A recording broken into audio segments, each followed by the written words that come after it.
عبداللہ طاہر جب خراسان کے گورنر تھے اور نیشاپور اس کا دارالحکومت تھا تو ایک لوہار شہر ہرات سے نیشاپور گیا اور چند دنوں تک وہاں کاروبار کیا، پھر اپنے اہل و عیال سے ملاقات کے لیے وطن واپس لوٹنے کا ارادہ کیا۔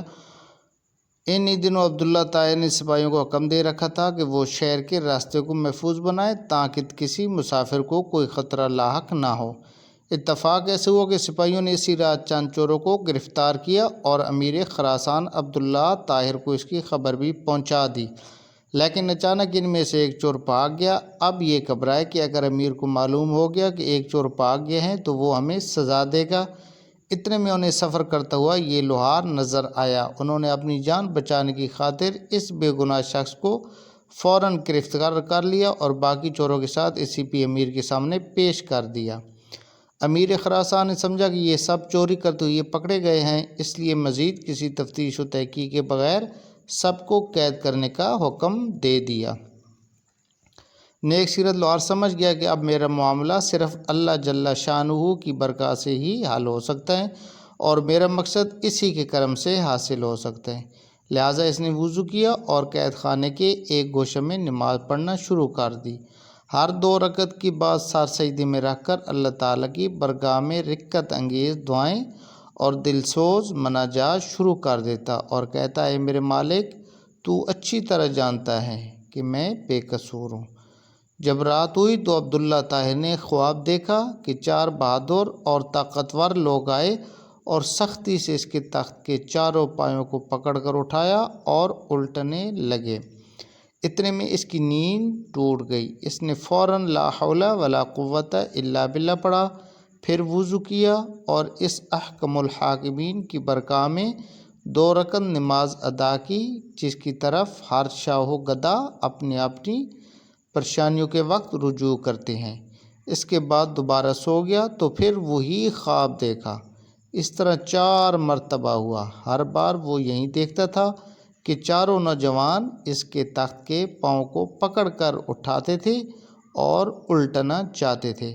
امیر خراسان عبداللہ طاہر اس واقعے سے بہت گھبرا گیا اور اسے یقین ہو گیا کہ ضرور اس میں کسی مظلوم کی آہ کا اثر ہے۔